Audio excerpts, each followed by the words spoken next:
Ok, so, benvenuti e benvenute alla nuova intervista di IAM. Questa volta abbiamo ospite un nostro collega che lavora in Irlanda, Will Kennedy, che si occupa come noi delle tematiche riguardanti l'invecchiamento LGBT e senior, comunque in generale tutto quello che riguarda l'invecchiamento in Irlanda. Abbiamo chiesto a Will di essere qui con noi oggi per approfondire appunto proprio la situazione nel suo paese. Hi Will. Hi, Jonathan. How are you doing? Welcome and nice to meet you because we never met before. Nope. So this is the first time. And it's a pleasure to have you here because we want to know something more about the situation of senior people, LGBTI and queer senior people in your country. Because, you know, we work about this in Italy. And we are very interested to compare the different situation, the different rights that all the countries in Europe have about this kind of topics. Mm-hmm. So, Will, I know that it is not easy, but maybe you can explain us just a bit the LGBTI situation in your country, so Ireland, and maybe, yeah, we can start from this point, and then maybe we continue just. Yeah, it's a lot better than it used to be in Ireland for LGBT people in general, but we still have, I think, a lot to do as yet. Like, even though I grew up in a time in Ireland when it was illegal to be gay, considered evil by the church and a mental illness and all that. Now, Ireland, I think one of the biggest things that happened in Ireland was that we've kind of shaken off the Catholic Church to an extent. When all the scandals broke in the church and everything, a lot of people in Ireland kind of got very disillusioned. Mm-hmm. And I think the separation is beginning more and more of church and state in Ireland. The church's influence over our government was absolutely enormous. I mean, I used to call them the shadow state. They ran the country really. And without their influence, like, we've gotten gay marriage, you know, we've gotten a lot, like, in the last few years. As a 63-year-old gay man, I would never have believed we are where we are now when I was growing up. I would have laughed if you said, like, these things are happening. So, but still, I think there is a lot that needs to be done, like, particularly when it comes to the older LGBT, because people my age and older would have grown up, like, I was born in 1957, would still say be a lot of older men and women would never have come out. You know, some of them actually would have gotten married and everything, like, and, you know, as we know, it happens everywhere. And I think the problems facing the older LGBT in Ireland now is isolation, loneliness in our rural areas in particular. I know that a lot of elderly people, LGBT people, fear ending up maybe in a care home. Mm-hmm. You know, or a carer coming into their house to take care of them and they having to hide their sexuality and everything, like, you know, that it's I work with the as a volunteer with the LGBT National Helpline in Ireland, and just recently we started an initiative befriending those of us who are volunteers. We're going to, it's only starting up in, I think it's going to be launched at the end of June. Each volunteer will link up with an older person. Okay. And we will ring and chat for about, I think it's once every week for an hour. And I honestly think, like, this would be the only connection with the LGBT community for some of these people, because I know myself of, like, guys my age who got married and they've never spoken about their sexuality to anybody, and it's tough. Like, so a call from somebody like me, you know, might be the only time they've actually talked about their sexuality, about the life, the double life they're leading. And then there's other older people, like, particularly in Ireland, in the rural areas. The cities, it's not so bad because we do have a lot of, well, in Cork anyway, Dublin, I think, is very bar and nightclub centric. So do you think there is a different situation between a smaller city and a bigger city, the capital city? Okay. I find that in Cork, it's very much community based. Like, or the things that we do, like, I'm a volunteer in the Gay Project. It's a place where people go and everything, like, and in there we have groups like book club, running clubs, hill walking, older, well, it's called Gold, it's for older, over 55. They're very more orientated on meeting people in kind of those kinds of situations, rather than say going to a bar or a club, or which you can do, like, even though we've only one gay bar as such. But as you get older, I don't know, maybe it's just the gay community, you tend to, and maybe it's the same for straight elderly people as well, you tend to become more invisible.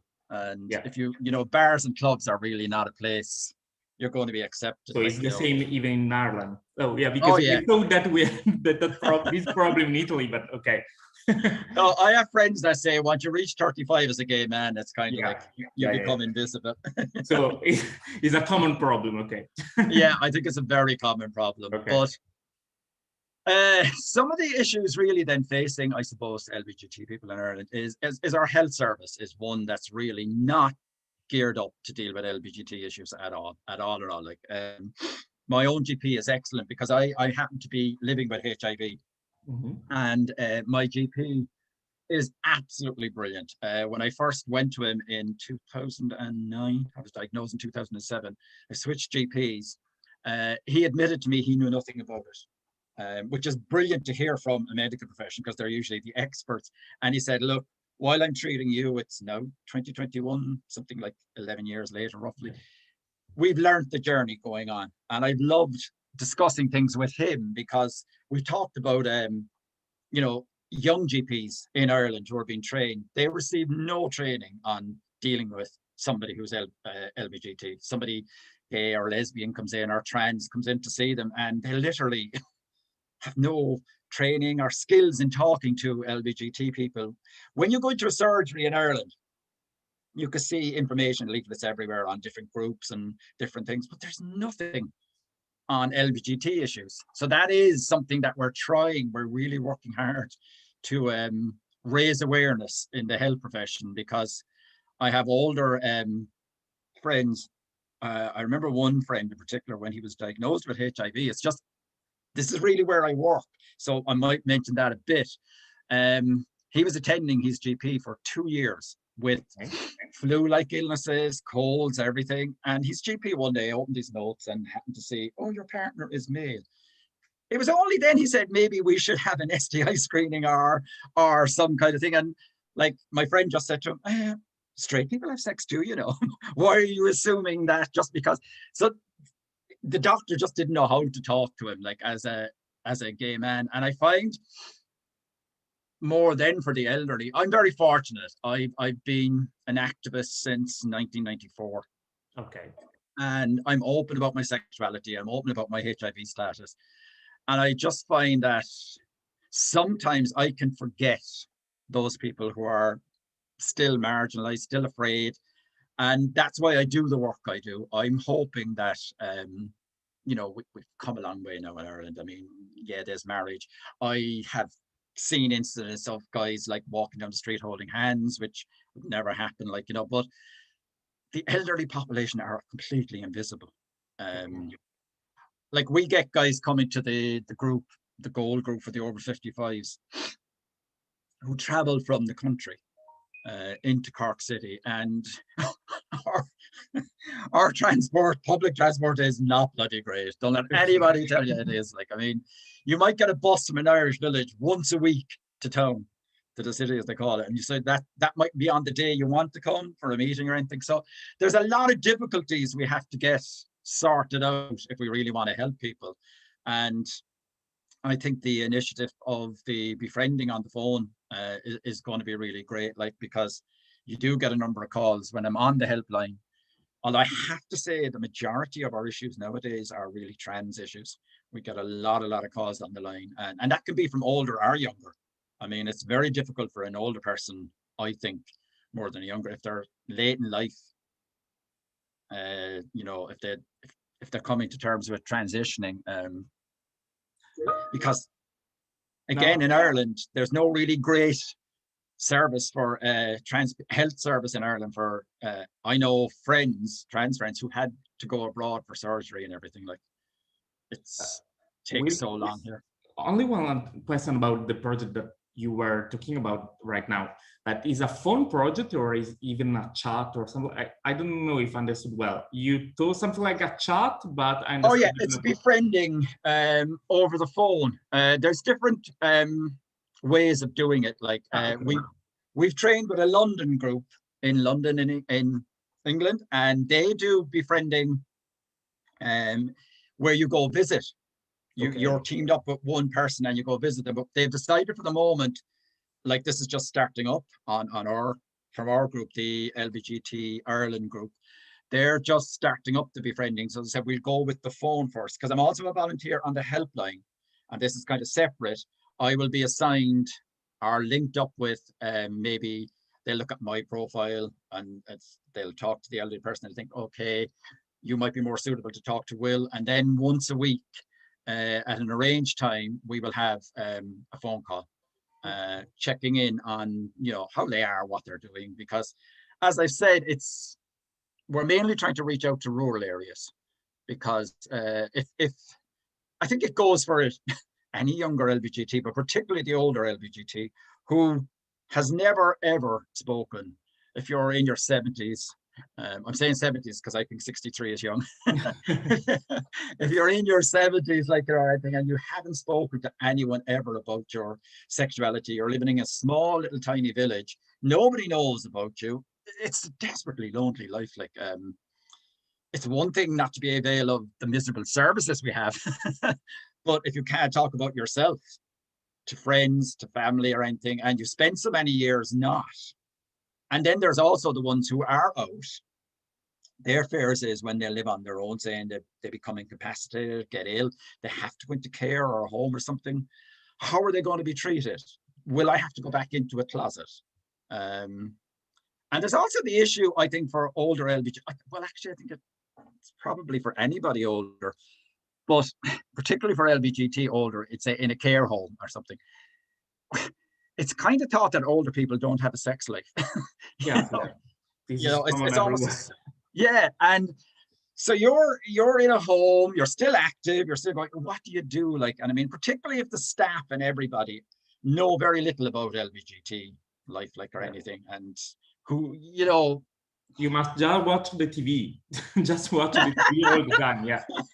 Watch the TV, read a book, you know, actually take up a hobby, you know, learn how to crochet or something. But Will, I don't know if you use, about this topic that you are talking about, I don't know if you use any gay app to meet people or something like that, or maybe in your experience, or the experience of the people that you know.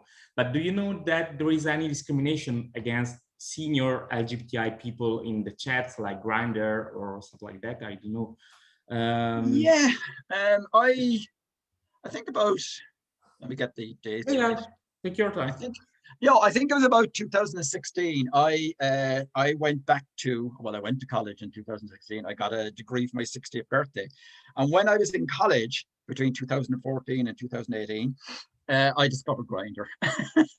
I mean, I had been on Gaydar and stuff, but that's gone now before. And somebody told me about Grindr, so I went on Grindr. And I think unless, again, it goes back to like going out to nightclubs and stuff, unless you're a particularly fit older man or something, it's all down to appearances and down to, although then there is a section, I don't know, young guys who look for daddies.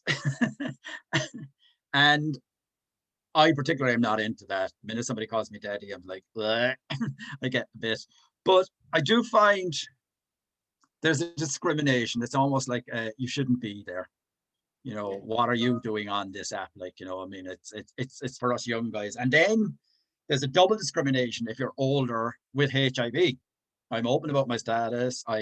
Because I like pushing the message of you equals you, undetectable, untransmittable. So I have that on my profile, like, and I've had some crap remarks like about what the hell is somebody like you doing on here, spreading your filth and all that. But and at your age, you know, you should be.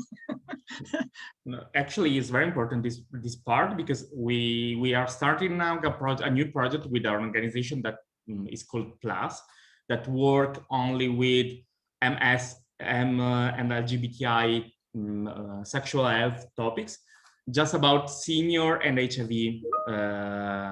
problems, needs, and so it's very interesting what you are saying, because it's very useful even for our work, but just to understand that is not only an Italian problem, but an international problem, because often we think that our approach, our cultural approach is specific for Italy, but actually I think is a global problem, global problem for inside our community, our LGBTI community and queer community, because we have some standards that of course are, I don't know why, I don't know how, but are international. It's not specific for a culture. William, Will, another question. Do you think that there is a difference between the new generation of LGBTI people in Ireland? I mean, maybe there is more empowerment, there is more acceptance of themselves, of the identity that they live, or they are still in the closet, they are still living some problem. I don't know, just your point of view. I think it depends on where you live.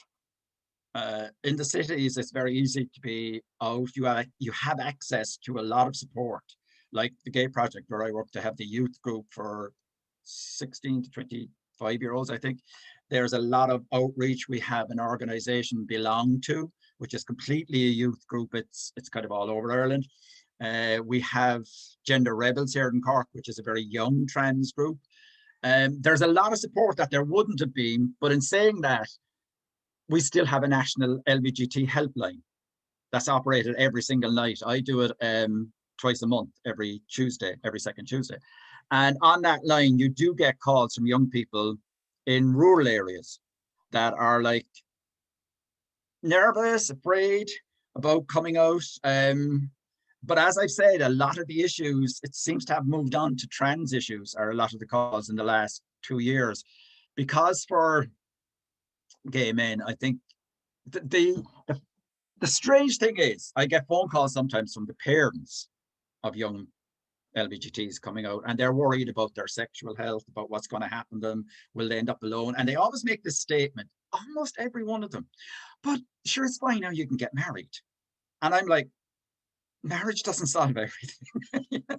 Marriage is like, okay, you can get married, but that's changed the law, but the cultural and the social thoughts of people, like, you have to work on that, because there's still, even though the Catholic Church doesn't have the control it used to have, they are very influential in our education process still, because a lot of the schools and the buildings are still owned by the church.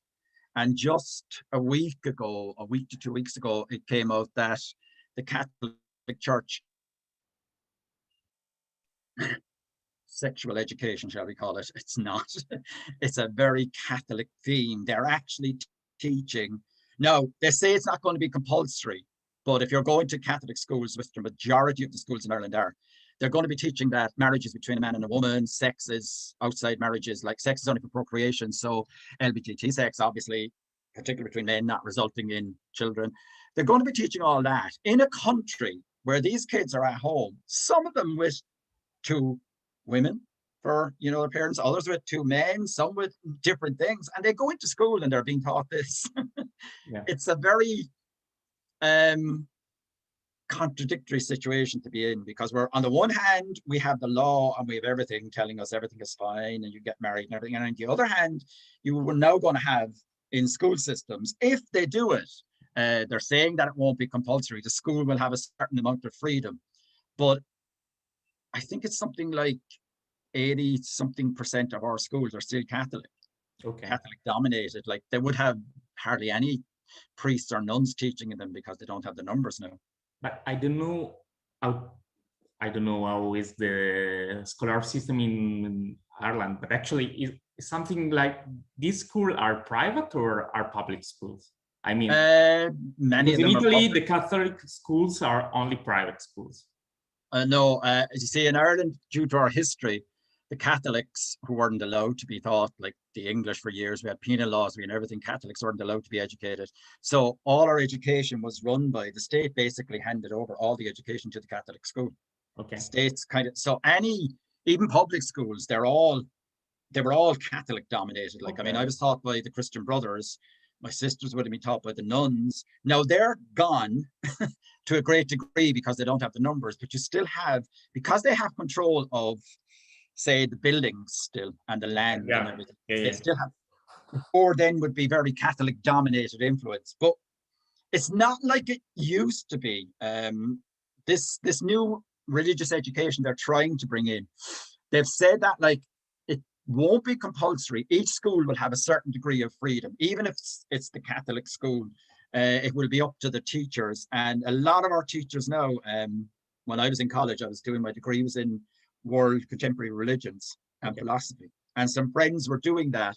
And anybody know, any teacher who's teaching religion will really have to do that course in university, because they want to teach religion as, you know, almost like ethics and civics, diversity and culture in it. So there's hope there yet, like, but I just didn't like it. But your original question on what is like the younger generation now, I think the younger generation, they actually get amazed when they hear what it was like. They're so used to just having, in Ireland anyway, you know, the majority now, like if they're at home, it's okay. You have gay friends, you have gay uncles. My family, my nephew just gave birth to his son in Canada, and they've called him after me. Like it's not like it used to be. So, but still, I think the only problem is I don't ever want like young people to say, there are some older people like activists who think, oh, you should be grateful for everything we've done. No, I did my activism because I needed stuff to change for my life, make my life better. It's just a byproduct that everybody else, you know. So I think what young people don't need to remember now, just because it's so much better and kind of easier, you need to know your history, and they need to be aware that there's always these right-wing elements and stuff that are waiting in the wing to kind of, you can change the laws again at any day. I'm not trying to terrorize anybody or anything. If you're not aware, you just blissfully walk into letting changes happen again. Like, and we fought very hard to be in the position we're in Ireland now. Like, I mean, I think in the ranking of countries where it's good to be LGBT in the world, we're 15th. Which I would love to see us a lot higher. I think Belgium is #1, and then the Nordic countries ranking. Like, but I honestly thought we would be higher than 15 but it just speaks to me of how much we still have to do, particularly when it comes to housing, health, for LGBT issues. Like, if you're a single person in Ireland trying to get a house, well, getting a house for anybody, you know, it's our biggest crisis at the moment, our housing crisis. But if you're a single person, forget about it. Like, it's just, you're being forced into private rental, and the private rental in Ireland is so as high. I mean, you could be paying anything from a half to more of your income on just on rent alone. Like, I have friends who are paying 1,400 a month, and that's considered on the lower scale. You can go up to $2,000. Like, and if you're single and you're working and you're on your own, but that's a whole other issue. Like, I mean, I think society is geared up in a very heteronormative way for couples, for everything. Like, when it comes to health insurance, getting anything health, anything at all, it's all geared at couples and families. So if you're single, and that's one of my biggest, I'm an activist in the sense of I'm trying to change society, really, maybe to a more radical. I'm more radical in my views. Like, when gay marriage was being fought for here in Ireland, I voted for marriage. I've been a witness at the marriage of 2 different friends. But I used to make the statement, I do not believe in marriage. As an old marriage, not gay marriage or straight marriage. Generally, of marriage. And I got some real stick about I was homophobic. I had to get over my own homophobia, but I was trying to explain, for me, I want to see an overhaul of society. If I want my relationship, as if I never want to get married and I get into a long-term relationship with somebody, I want that relationship to have the same recognition under law, if you like. That I can get tax benefits, get everything. That's all, like, you know, equal things. But Oh, no, okay, because I have another question, Will. Going back when we were talking about queer, senior queer topics, actually, you said something like that you are talking about people with 55 years, right? I mean, we try to find a limit because it's not easy. Actually, aging is a process that every day is for everyone. So it's not easy to find a specific age. But actually, we put this limit at 55. But of course, it's changing. So it's interesting for us to understand that you have done the same. So for you, when you are talking about senior topics, you talk about people with more than 55, right? More or less. Yeah, I think that's me personally, but because most of the groups for senior LGBTs start at 55 actually. Okay. 55 and up. Our own group gold is for 55 and over. It's just that, like, it's very personal. I work out 6 days a week. I keep myself really healthy. I'm really fit. And I have a kind of thing in my head that I'm not actually 63.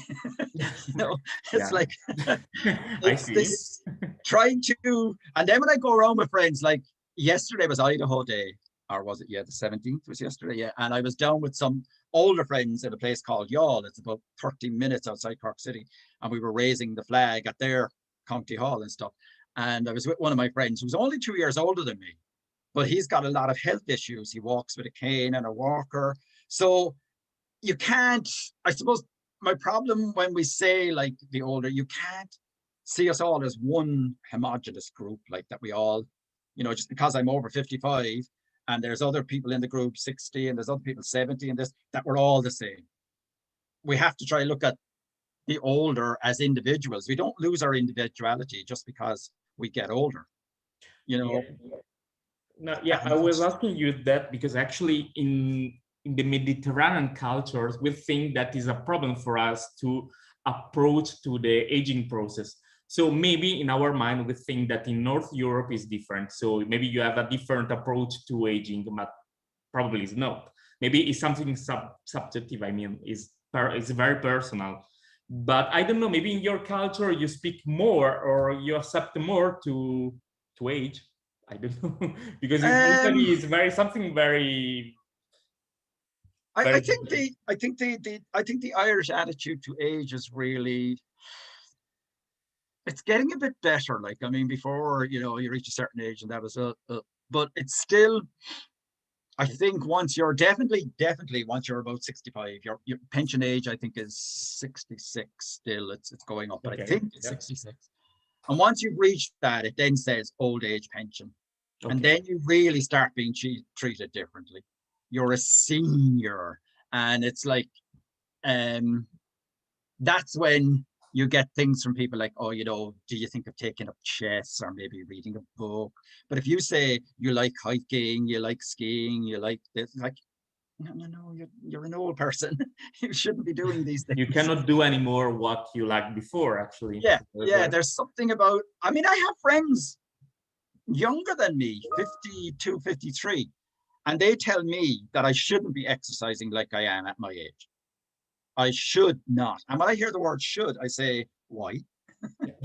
As long as somebody is fit and healthy and can keep doing things for themselves. I think if you have a society that has a view that at a certain age you begin to, I don't know, lose the ability to exercise, to keep active, to do things, it damages you. You then start taking on that mindset that, yes, I am old. I now have to sit in a chair, you know, don't bother anybody, relax. Whereas it's why I've joined like groups like the hill walking, the outdoor groups, the running group and everything, because the great thing about, and that's why I was saying Cork, the community, these groups, like the gay men in them, because we have separate from the lesbian groups, they range anything from 18 up to, I think our oldest member is 70. So it's a great way of mixing people. And we do take into account the older member and the abilities, because when we arrange the walks, there's always like say it'll be posted where we're going, and it'll be posted the level of difficulty. So that like on a particular day, somebody who feels they can't manage that really strenuous hill walk, won't go that day, but we'll always have other ones then. And I think that's what we need to do. We need to look at, when we're dealing with older people, like not as one big group and here's the solution. This is what we'll do this, we'll do that. When you come in to see your doctor, anybody that you're seeing, they have to treat you as the individual. What's your problem? And the same when it comes to a sex life. I mean, I have no intentions of stopping having sex yet. Like and I think many old people do, but there's a fear of talking about it. Because somehow it's like, you're not supposed to be. There's that like, so the elderly person is silenced. It's almost like, you know, disabled people don't have a sex life and you're sitting in a wheelchair, but yes, you do. Yeah.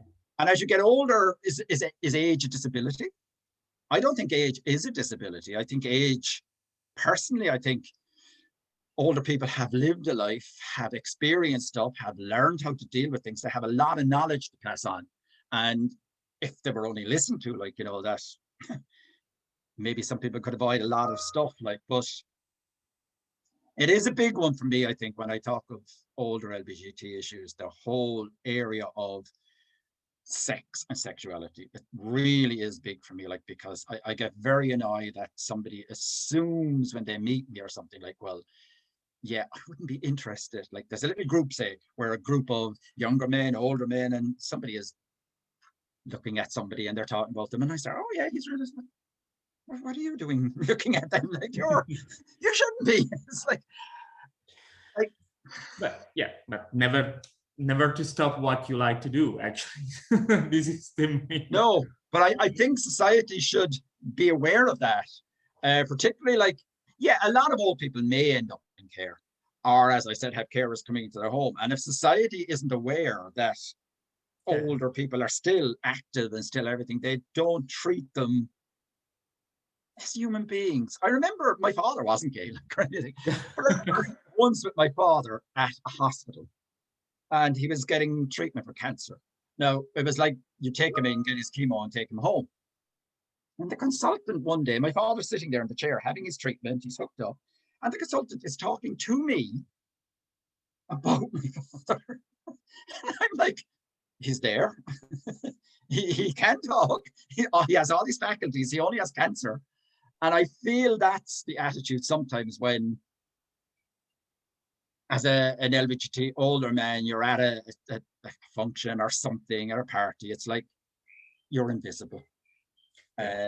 You know, people won't talk directly to you, or else they talk you, they infantilize you. They almost talk to you like you're a child. Yeah, because people actually never think that they will get old. So, and suddenly you get older, not old, but older. So maybe you don't really realize that is a normal process. And okay, yeah. I promise that I have the last two questions, so I'm sorry if I take your time, but okay. The first one of the last two is not easy to explain. I try to explain, but with an example. For example, in Italy, the older generations of LGBTI activists, they are not activists in the majority of the cases anymore because they had some problems with other activists or with the movement before. So do you have the same problem in Ireland? I don't know, maybe it's only our problem, because actually we in the activist groups, we have many young people, but we still miss seniors. So even for this reason, do you have the same problem? That's a very good question. And I would say yes. Like I'm a member of ACT UP. You might have heard of ACT UP worldwide. ACT UP is an organization like that started during the 80s in New York and San Francisco when they were really fighting HIV and AIDS. And so I'm a member of ACT UP. We started a group here in Cork. We have ACT UP Cork and we have ACT UP Dublin. And you talk about different, the older and the younger, the attitudes. Like some of us are radical. We want lots of change. Other young people want assimilation. We can marry now. We want to fit in, and so there can be conflicts in what you actually want. Like, I mean, I argue against assimilation. I see assimilation as me taking part in the heteronormative world, and like it's here, it's all set up. Everything in my world, when I go out or anything I see or do, is heteronormative. If I go to a doctor, if I meet somebody new, it's assumed that I'm Catholic. First of all, I'm not a Catholic, I'm an atheist. That's also assumed in Ireland. But it's assumed that I'm straight almost, unless I'm wearing my rainbow flag and my colorful hats and stuff. It's assumed, there's an assumption based by everybody that you're hetero. So if you're in a group with older activists like me and younger activists, there can be a problem in, they don't understand what I mean by when, and I and others of us, older things, that we're not against marriage, we're not against choice or anything, but we don't want assimilation. I'll give you an example. I was talking last week on a Zoom group with older and younger. It's kind of a little tea time meeting we have every Thursday. And one of the girls said, she confused me really. She was on about diversity. She wanted to talk about all the different LGBTQIP, pansexual and everything, like, you know, and in the next breath, she said, but I also think like we're the same. Everybody's the same. And I was like, she's gone now from diversity to the same. So let's see what she's saying. She said, like, I mean, you know, we have the same wishes. We want to get married. We want to have children. We want to have a house in the suburbs. And I'm sitting there going, it's like, I said, sorry, you're assuming that we're all the same. I said, we're not all the same. I said, I grew up being told I was different. I was all this, not normal. And I said, I embrace that. That's why I use the word queer rather than gay about myself. I embrace the word queer. And I said, I am utterly respectful of your wishes to maybe want a house and children and things in the suburbs.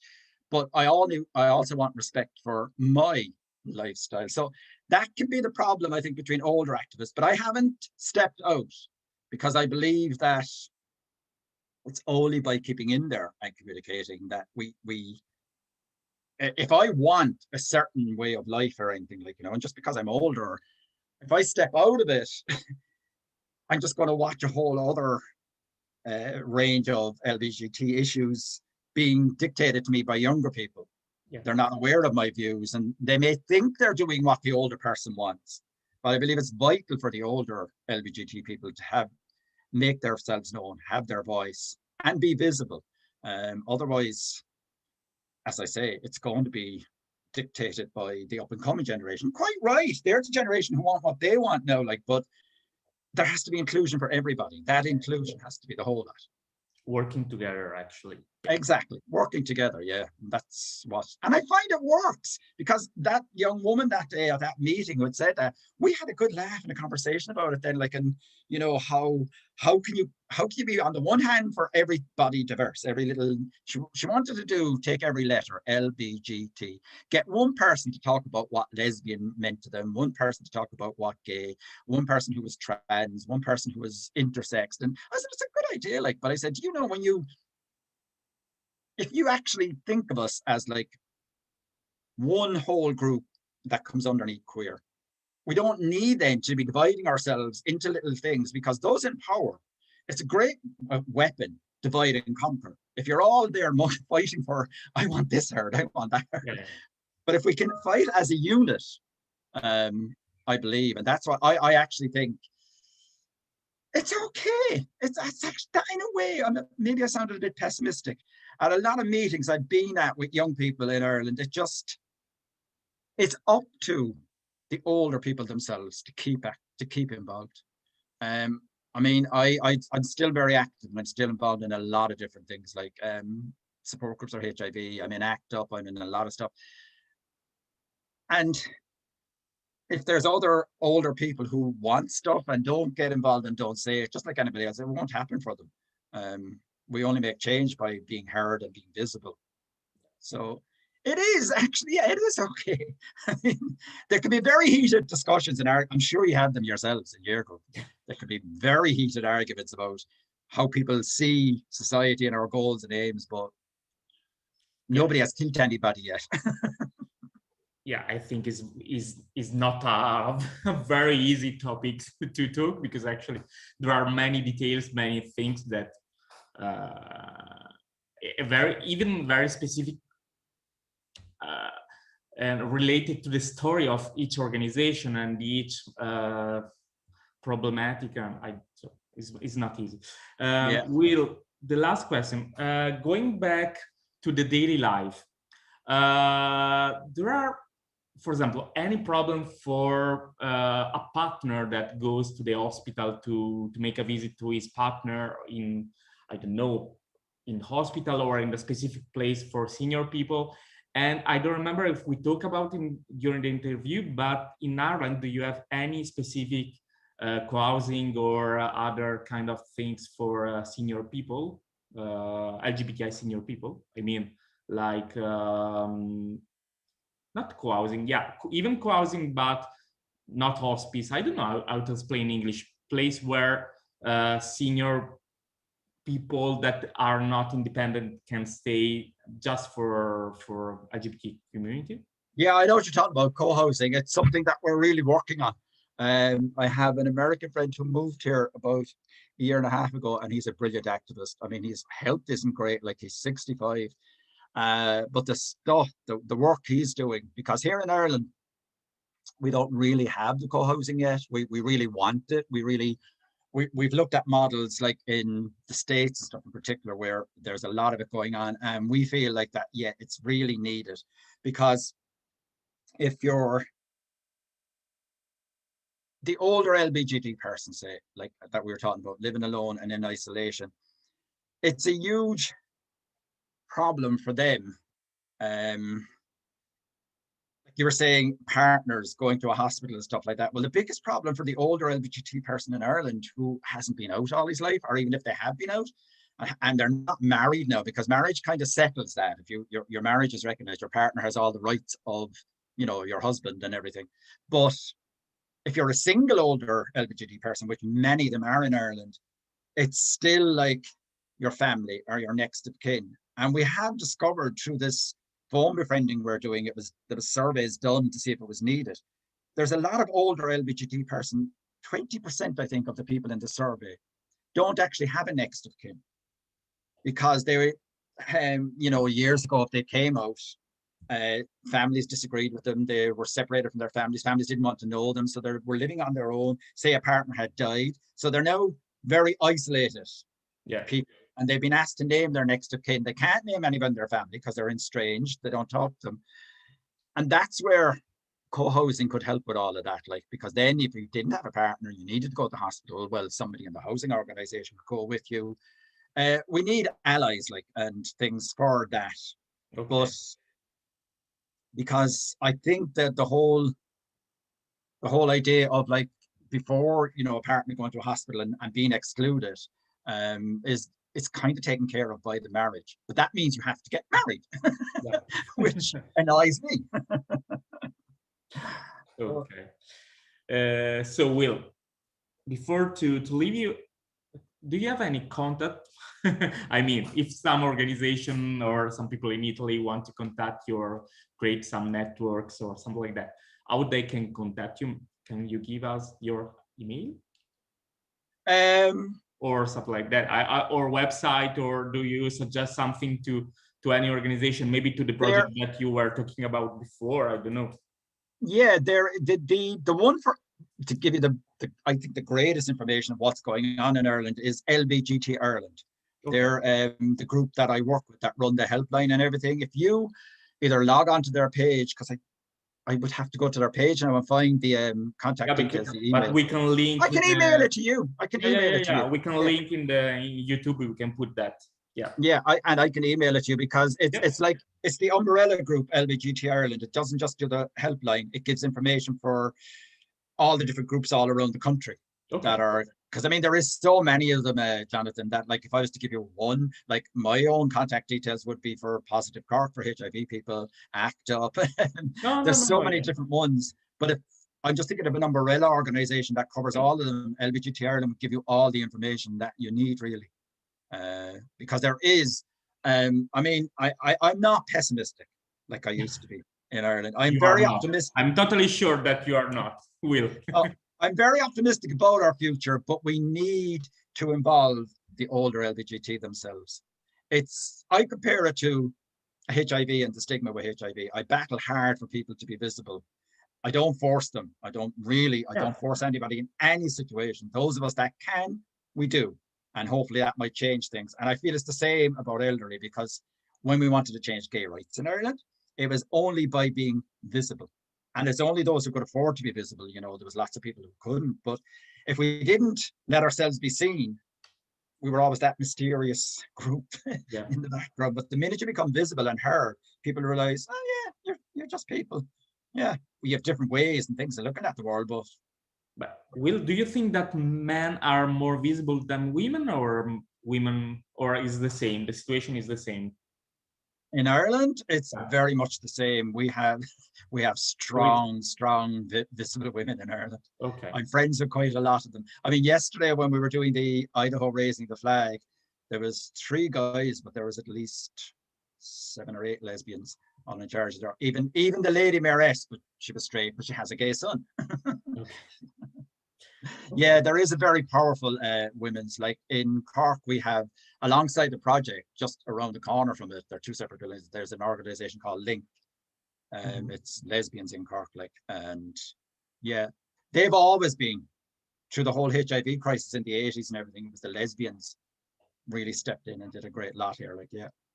No, yeah, actually, because in Italy we have a big, most of the time that they work together, women organization and men organization. So it's like we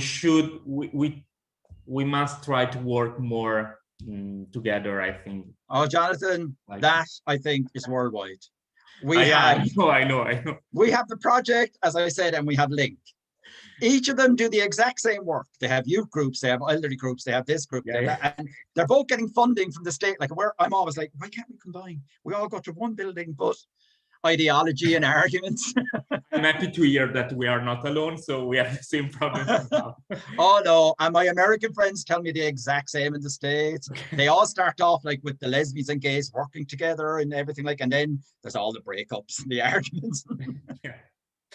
Okay, Will, if you don't have anything to add, but I have to say I was delighted for the opportunity to do this, like, because I believe in Ireland, we interconnecting between Dublin, Cork City, or the whole country interconnected. I'm working on a lot of stuff, like, to link it up to, we're a small island, and I just think making connections now outside the country would be absolutely brilliant, because I work closely with a lot of English charities in my HIV work. I've done a lot of my training on peer support and everything in England. So I really enjoy finding out that we're all doing the same and what we're doing and everything. Actually, we have been to Spain, we have been to Berlin to visit the same project. So maybe next time we will come to visit you.